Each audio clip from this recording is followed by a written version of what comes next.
Chensha madame yombechurwa ba Ministry y'Amizi n'Ubuhangwa yatandikire kuhereza amize byarebera mu byengoma Chenshama ya kabiri Chenshama ya kashatu Chenshama Trading Center omukabare yo kubanza omukabare ya kabiri kabushure hamwe n'ebindi byaro ebirukukira kuteganisibwe cyanda Embereke kuri munonga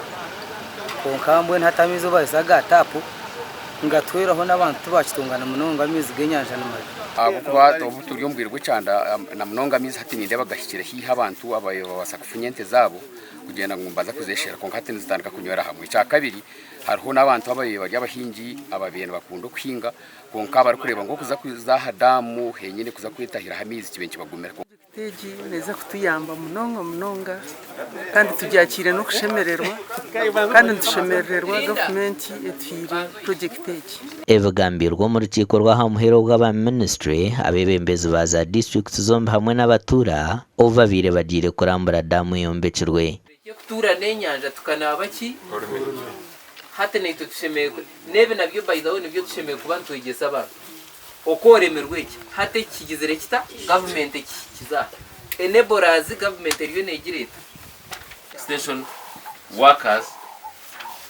or from the neighboring local governments to do their work by engaging abantu bitu of how to use this water on the issues of irrigation